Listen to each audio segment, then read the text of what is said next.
चलो बच्चों, आज स्टार्ट करते हैं हम लोग trigonometric ratios of complementary angles. तो ये कम्प्लीमेंट्री वर्ड से आपको समझ में आ रहा होगा कि जब दो एंगल का सम, सपोज एक एंगल ए है और एक एंगल बी है, तो angle A plus B is equal to कितना होना चाहिए, 90 डिग्री।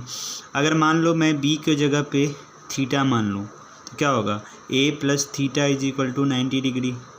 मतलब यहाँ पे मैंने angle B is equal to theta मान लिया है।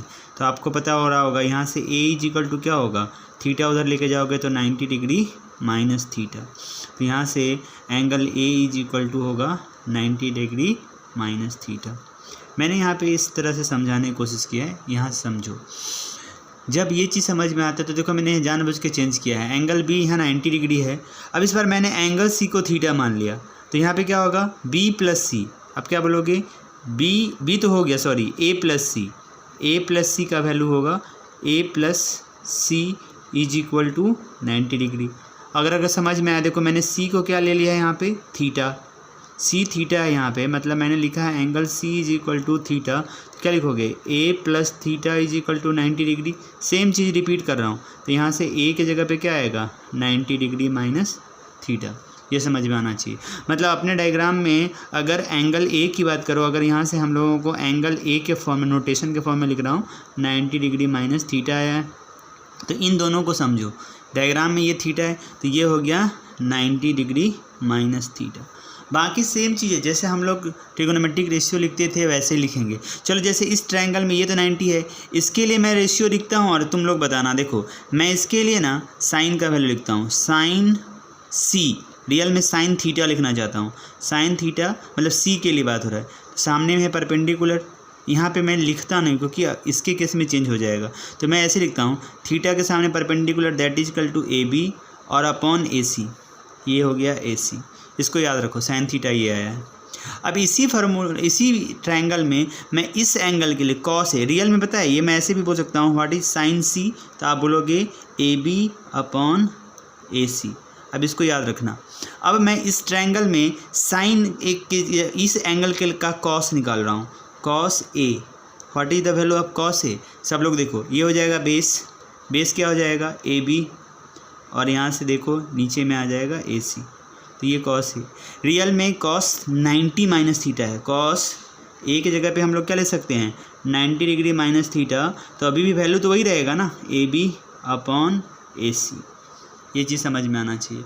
अगर तुम्हें समझ में आ रहा होगा तो यहाँ से देख सकते हो, ये ए बी बाई ए सी जिसको मैंने मार्क किया है, देखो A B by A C same है, सब जगह ए बी बाई ए सी आ रहा है, मतलब ये सब आपस में इक्वल है। तो ये मैंने ए और सी तो समझाने के लिए भी बोला है, लेकिन यहाँ पे रियल में क्या है, ए पे वैल्यू क्या है, देखो 90 माइनस थीटा, और सी पे वैल्यू क्या है, थीटा। तो मैं यहाँ से बोल सकता हूँ कि सेम ट्रायंगल में, अगर सेम ट्रायंगल की बात करेंगे तो यहाँ पर हम लोग लिख सकते हैं sine theta is equal to cos 90 degree minus theta.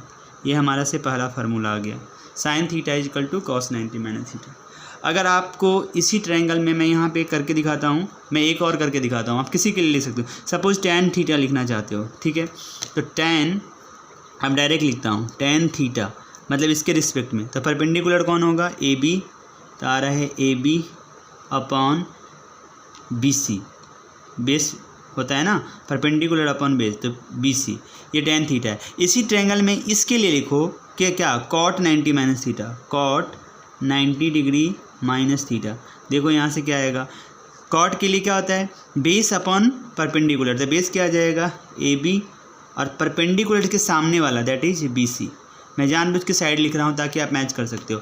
आप देख सकते हो यहाँ आया है A B upon B C, यहाँ भी आया है पी, मतलब दोनों things which are equal to the same thing are equal to one another.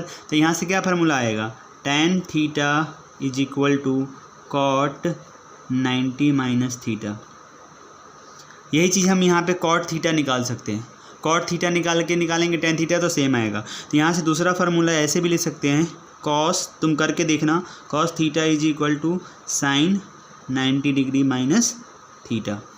ये यहाँ से हम लोग इसको कर सकते हैं। यहाँ पे कॉट थीटा निकालोगे, cot theta is equal to क्या हो जाएगा, तो इसका उल्टा टैन 90 डिग्री माइनस थीटा। मैं एक करके बता रहा हूँ, एक तुम करके देख सकते हो।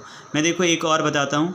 यहाँ से हम लोगों ने दो ट्रिगोनोमेट्रिक रेशियो देखा, दो इधर 4, और बचा क्या, और बचा हमारे पास सेक थीटा और कॉसेक थीटा। तो देखो सेक थीटा मैं करके दिखाता हूँ। यहाँ मैंने लिखा सेक थीटा, है ना, ये मान लो फर्स्ट सेकेंड, ये थर्ड फार्मूला हो गया, ये फोर्थ फार्मूला हो गया और ये पाँचवा है मान लो। तो sec theta is equal to क्या होगा, देखो यहाँ पे सेक थीटा का फार्मूला क्या होता है, हाइपोटेनस अपॉन बेस। तो हाइपोटेनस यहाँ पे क्या है, AC, और अपॉन बेस क्या हो जाएगा, BC, याद आ रहा होगा, ये होता है सेक थीटा। इसी ट्रायंगल में अगर हम लोग कॉसेक 90 माइनस थीटा निकालते हैं, कॉसेक 90 डिग्री माइनस थीटा, तो देखो कॉसेक थीटा क्या होगा, हाइपोटेनस अपन परपेंडिकुलर। तो हाइपोटेनस क्या होगा, इसके हिसाब से हाइपोटेनस क्या है, AC आएगा, और इसके हिसाब से परपेंडिकुलर कौन आएगा, BC। तो देख सकते हो यहाँ भी AC अपन BC आया। अगर आप गौर से देखोगे तो ये वाला वैल्यू और ये वाला वैल्यू सेम है। इससे क्या पता चलता है, ये दोनों भी आपस में इक्वल होंगे। तो हमारे पास एक फार्मूला यहाँ से क्या आ जाएगा, sec theta is equal to, मैं लिख के दिखाया हूँ सो दैट आपको फील हो, sec theta is equal to cosec 90 degree minus theta. और यहाँ से हम लोग कॉसेक थीटा लिख सकते हैं, कॉसेक थीटा। तो इसी तरह से करोगे तो वो उल्टा होगा, सेक 90 डिग्री माइनस थीटा। देखो यहाँ से मैंने ये जो चीज़ें बताई हैं, ये आपको मैं मान लेता हूँ कि ये पाँचवा फार्मूला यहाँ पे रियल में ये है और छठा ये होगा कैसे, ये मैंने समझाया है। तो इसमें गौर करने वाली बात यह है कि किसी भी ट्रायंगल में तीनों एंगल का सम कितना होता है, 180।